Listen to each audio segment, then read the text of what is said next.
At the core of Machiavelli's political philosophy exists his particular viewpoint on the nature of man, whether as a rational being imbued with a spark of the divine and the godlike presence of reason as described by Marcus Tullius Cicero, or as a corrupt and irrational creature. For Niccolo Machiavelli, man possesses both a rational aspect and an irrational component in his nature. Man is both a rational being endowed with a lucid intellect and the powers that accompany reason, such as the tools of analysis and synthesis, as well as a corrupt, irrational, and deceitful creature.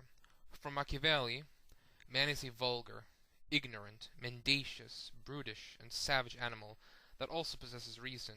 Man is rational and irrational, noble and vulgar, inspired with a divine reason and beast-like, and a being whose insatiable appetite for base passions is tempered with reason. Man possesses a dual nature composed of attractive elements and ignoble, repugnant elements.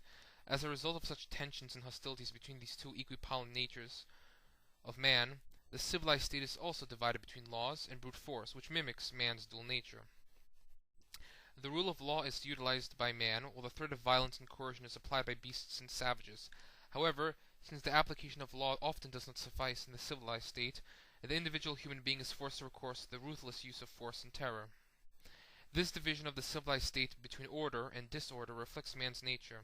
Man possesses reason, but is also governed by irrational impulses, in the same manner in which the rule of laws is ultimately insufficient to stymie our irrational desires, and as a result, one has to recourse to the use of brute force, which is only fit for beasts and savages.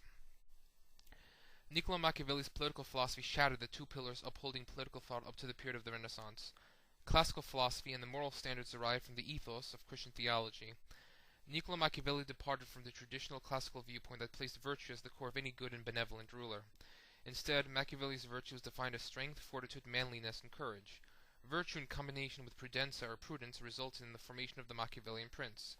A princeps or prince that contained prudenza possessed political acumen, a lucid and superior intellect, and an innate ability to comprehend the complex and multifaceted arena of politics. Niccolo Machiavelli divorced or separated moral virtue from the realm of politics, which resulted in a radical shift from the classical world to the period of modernity.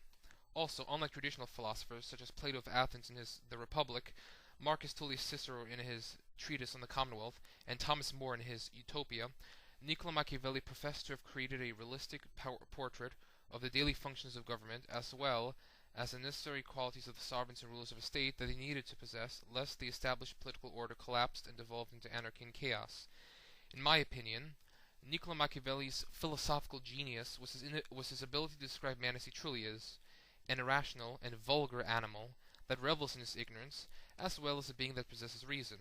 I maintain that Niccolo Machiavelli's The Prince is for individuals with mature minds who do not slavishly adhere to the words of others or blindly accept the authority of other individuals.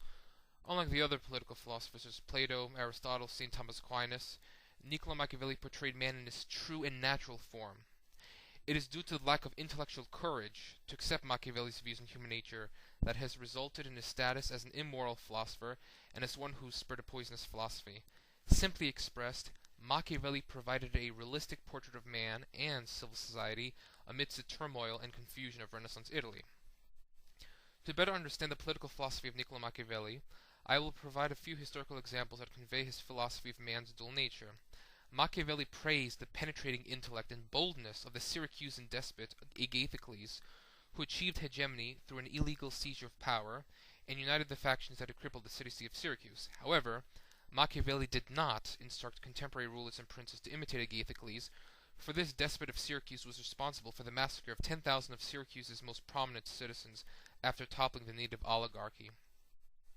Another ruler that Niccolo Machiavelli instructed the prince to avoid was the Syracusan tyrant Dionysius the Elder, whose cruelty surpassed all others. The common myth regarding the philosophy of Machiavelli is that he supported imperious or tyrannical despotism, as well as the right of a wicked prince to treat his subjects with cruelty, and with a sadistic pleasure for their sufferings and misfortunes. In truth, the despots Agathocles and Dionysius the Elder did not possess glory, or the innate ability to restrain their own voracious appetites, and as a result were not to be imitated. For those who possess a greater understanding of Niccolo Machiavelli's philosophy, the Florentine philosopher merely observed the structure of power politics and the mendacity, coercion, and corruption in the city of Florence, with historical examples provided from the Roman past. Within the setting of a Physipados, Italy, warfare was a regular occurrence of life, as the smaller Italian city-states and duchies engaged against the larger nations of France, Spain, and the Holy Roman Empire. This setting of ceaseless warfare marked the conflict of the Great Italian Wars, which lasted from 1494 to 1559 CE. Machiavelli's so-called immoral philosophy for princes to maintain their political sovereignty and to preserve the political order of the state was in actuality a portrait of reality. Although Machiavelli broke the classical tradition of political theory with Plato as its progenitor, and separated moral virtue from political affairs, his philosophy was not mirrored in the regimes of such megalomaniacal and brutal dictators as Hitler and Stalin, for at heart he was a republican, and viewed princely authority to be temporary. When reading The Prince, one has to keep in mind the companion treatise of the Discourses in the First Decade or the first 10 books of Titus Livius.